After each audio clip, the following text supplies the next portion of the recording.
নমস্কার, আমি রীতা। কেমন আছেন সবাই? আশা করি সবাই ভালো আছেন আর আমরাও ভালো আছি। আমার নতুন আরেকটি ব্লগে আপনাদের সবাইকে স্বাগত জানাই। আজ ঘুম থেকে উঠেছি অনেকটা সকালেই, প্রায় 6টারও আগে। আর তারপরেই তো একটু উঠোনটা ঝাড় দিয়ে নিলাম। বেশিরভাগ এই কাজটা আমার শ্বশুর কিংবা শাশুড়িমাই করে থাকেন, তো আজ তো ওনারা বাড়িতে নেই, সেই কারণে এটা আমাকেই করতে হলো। আর রাস্তার ধারে অর্জুন গাছ, আমড়া গাছ রয়েছে, তো সেই কারণে এই জায়গাটা খুবই পাতা পড়ে। তো উঠোনটা ঝাড় দিয়ে নিয়ে গা হাত পা ধুয়ে চলে এলাম একেবারে ফ্রেশ হয়ে। তো চা বানিয়ে নিয়েছি, আর 7টার মধ্যে একটা বাচ্চাকে আমি পড়াই, তো সেও চলে আসবে, তাই তাড়াহুড়ো করে সমস্ত কাজগুলো সেরে নিলাম।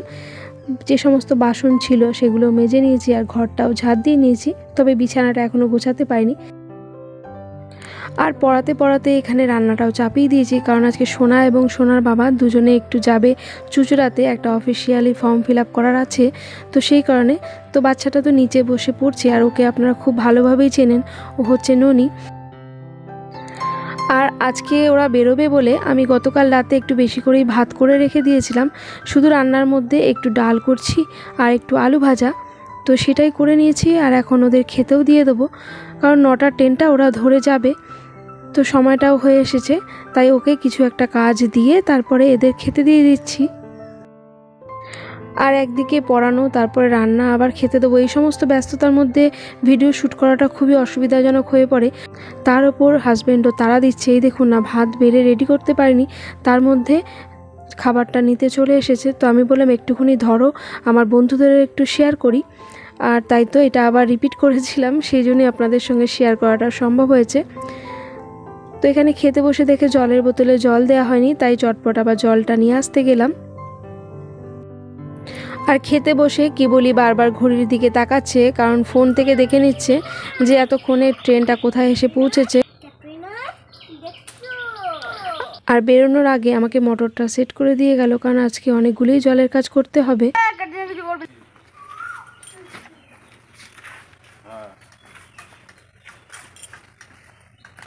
না না, আমি ট্রেনে যাচ্ছি। টাটা। হ্যাঁ, মঞ্জুদিকে অবশ্যই বলে দিও, আর আমাকে ফোন করে দিও পৌঁছে। সোমরা বাজার, তাহলে তো টাইম আছে এখনো। ছাতাটা ব্যাগে নিয়ে নাও।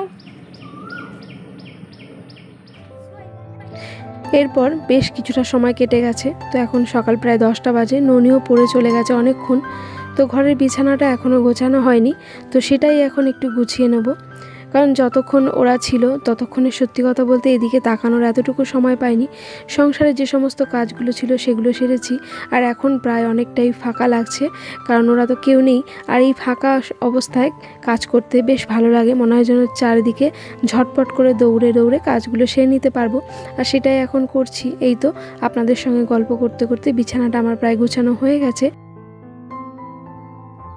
আর এই তো এখানে বেশ কিছু জামা কাপড় পরে আছে, যেগুলো কিছু ধুয়ে কেচে রেখেছিলাম সেগুলো, এছাড়াও কিছু জামা কাপড় এখানে রেখেছিলাম। কি হয়েছে, আমাদের না শান্তিনিকেতনে ঘুরতে যাওয়ার কথা ছিল, তো সেই কারণে এই জামা কাপড়গুলো এখানে রেখেছিলাম, কিন্তু সেটা তো হলো না সেটা একরকম ক্যান্সেল হয়ে গেছে। কারণ আমি যে কিছুদিন আগে একটা কমিউনিটি পোস্ট দিয়েছিলাম যে আমার বাড়িতে এক গেস্ট এসছে, গেস্ট আর কেউ নয়, সে আমার অনেক ছোটোবেলার এক বান্ধবী। আর শুধু বান্ধবী বললে ভুল হবে, সে যে আমার কাছে কতখানি সেটা আমি আপনাদের সঙ্গে ভাষায় প্রকাশ করে বোঝাতে পারবো না। যাই হোক, এরকম একজন বন্ধু পাওয়া সত্যি ভাগ্যের কথা। আমরা তো খুব সকাল থেকে উঠেই একেবারে স্নান সেরে রেডি হয়ে গিয়েছিলাম, কিন্তু হঠাৎ করেই ফোন এলো যে যাওয়াটা হবে না, কারণ আমার বান্ধবীর শ্বশুরবাড়িতে কেউ একজন অসুস্থ হয়ে পড়েছেন হঠাৎ করেই, তাকে হসপিটালাইজড করা হয়েছে। তো এমতো অবস্থায় তো আর যাওয়া সম্ভব হয় না, তাই আপাতত বেড়াতে যাওয়াটা স্থগিত রইল, পরে কোনো এক সময় অবশ্যই যাওয়া হবে। আর এইমাত্র সোনাও ফোন করেছিল যে তাদের কাজটাও প্রায় হয়ে গিয়েছে, তো তারা অল্প সময়ের মধ্যেই বাড়ি ফিরবে। আর এই তো আমার গোছানো গাছানো প্রায় কমপ্লিট হয়ে গেছে, তো এবার আমাকে একটু টিফিন করে নিতে হবে, কারণ সেই তো অনেকটা সকালে উঠেছি, চা ছাড়া আর কিছুই খাইনি, খুব খিদেও পেয়ে গেছে। তো এবার নিজের খাবারটা খেয়ে নেব, তার আগে ফ্রিজে কি সবজি আছে সেটা একটু দেখে নিই, কারণ আজকে একটু লাউ শাকের চচ্চড়ি বানাবো, তো চচ্চড়িতে তো কিছু সবজি না দিলে ভালো লাগে না, তো দেখিনি যে এইটার মধ্যে কি কি আছে। ফ্রিজ ঘেটে এর মধ্যে বেগুন আর শিম পেয়েছিলাম, আর আলু তো আছেই, তার সঙ্গে একটু বড়ি, এটা দিয়েই লাউ শাকের চচ্চড়িটা করে নেব। আর দুদিন ধরে তো মাছ মাংস এসব খাওয়া হলো, তাই আজকে একটু হালকা পাতলা খাবারই খাবো। আর এর সঙ্গে অনেক দিন ধরে সয়াবিন আলুর তরকারিটাও হচ্ছে না, তো সেটাই বানাবো। আর এই দেখুন না, রান্না করতে গিয়ে দেখি হঠাৎ করে এই গ্যাসটা ফুরিয়ে গেছে। তবে একটা ভালো কথা এই যে আজ এবারে কি হয়েছে, একটা এক্সট্রা সিলিন্ডার আনা ছিল, কারণ আমাদের তো ডাবল সিলিন্ডার করা আছে ঠিকই, কিন্তু ওই যে অনেক সময় কি হয়, পয়সার অভাবে দুটো করে সিলিন্ডার আনা সম্ভব হয় না, একটা ফুরিয়ে গেলে তারপরে অর্ডার দেওয়া হয়। তো এবারে হাজব্যান্ড আগে ভাগে একটা সিলিন্ডার এনে রেখেছিলেন, তো বেশ ভালোই হলো, ওই জন্য এখন সিলিন্ডারটা চেঞ্জ করে নিচ্ছি। আর এটা আমি আগে থেকে হাজব্যান্ডের কাছ থেকে শিখে নিয়েছিলাম কিভাবে চেঞ্জ করে নেব, না হলে কি হয় সবসময় তো আর উনি বাড়ি থাকেন না, তো তাহলে চেঞ্জ করার অপেক্ষায় আমাকে বসে থাকতে হবে রান্নাবান্না বন্ধ করে দিয়ে। আর এই জায়গাটা অনেক দিন ধরে যেহেতু সিলিন্ডারটা থাকে, তো একটু ঝুলকালি হয়ে যায়, মাকড়সায়ও জাল বাঁধে, তো সেই জন্য জায়গাটা একটু ঝাড় দিয়ে পরিষ্কার করে নিলাম। আর সিলিন্ডারটা খুলতে গিয়ে হয়েছে কি, এমন জোরে টেনেছি তার সুতোটাও ছিঁড়ে গেছে। তারপর হাজব্যান্ডকে ফোন করে বললাম, সে আমাকে যে পরামর্শটা দিল সেই অনুযায়ী করতে গিয়ে দেখলাম গ্যাসের ছিপিটার মুখে যে একটা সরু মতন তার থাকে, সেটাও দেখলাম খুলে গেল। কি আর হবে অগত্যা, তারপরে দেখলাম একটু চামচটা দিয়ে প্রেস করতে তার ঢাকনাটা খুলে গেল। তো তারপর আবার যেভাবে ওই ক্লিপটা প্রেস করে আটকানো হয় সেভাবে আটকেও দিলাম। আর এই তো আবার গ্যাসটা জ্বালিয়ে নিলাম। তবে এরই মধ্যে কিন্তু হাজব্যান্ড চলে এসেছিল, কারণ রেগুলেটরটা অফ করে তারপরে তো ওটা খোলা হয়। তো রেগুলেটরটা অন আর কিছুতেই করতে পারছিলাম না, আর কী কারণে সেটা বুঝতেও পারছিলাম না।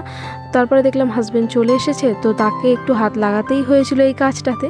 আর এই তো আবার রান্নাটাও বসিয়ে দিয়েছি।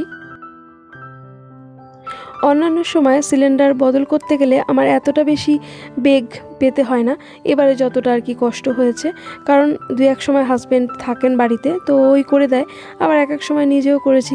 কিন্তু এবারে যেন খুব বেশি অসুবিধা হলো, কারণ একবার সিলিন্ডার এক জায়গা থেকে আরেক জায়গায় নিয়ে গেলাম, আবার একটা ভর্তি সিলিন্ডার নিয়ে এলাম, তো চেঞ্জ করতে গিয়ে অতখানি হ্যাপা হলো, তাতে করে অনেকটা সময় নষ্ট হলো, যে আমার এত সময় রান্নাটাই হয়ে যেত।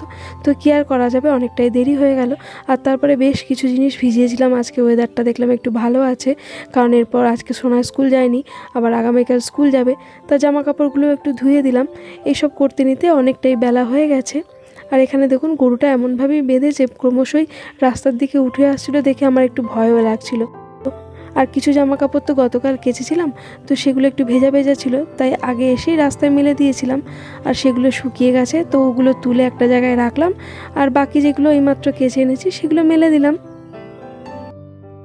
সেই পুরনো কথাটা আরও একবার মনে করিয়ে দিই, আমার আজকের ব্লগটি আপনাদের কেমন লাগলো একটা কমেন্ট করে জানাবেন, যদি ভালো লাগে একটা লাইক করবেন। আর এই ধরনের ব্লগগুলি যদি আপনারা প্রতিনিয়ত দেখতে চান, তাহলে চাইলে আমার চ্যানেলটি সাবস্ক্রাইবও করতে পারেন। আর যারা যারা তা অলরেডি করে ফেলেছেন তাদের অসংখ্য ধন্যবাদ। দাঁড়িয়ে দাঁড়িয়ে এতক্ষণ কাজ করেছি, তারপরে কাচাকুচি করার পর আমার প্রচণ্ড পরিমাণে পিঠে ব্যথা করছিল, আমি একটু রেস্ট করার জন্য শুয়েছি। আর এদের অবস্থা দেখুন, সকলে মিলে আমার পিঠের ওপর শুয়ে পড়েছে। আচ্ছা, এরমভাবে কতক্ষণ শুয়ে থাকবে তোমরা? আমার পিঠটা এমনি ব্যথা।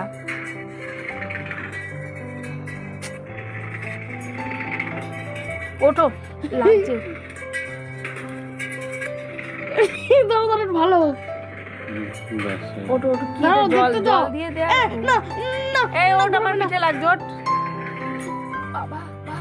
চলুন তাহলে আজ এই পর্যন্তই, সকলে ভালো থাকবেন, আবারও দেখা হবে।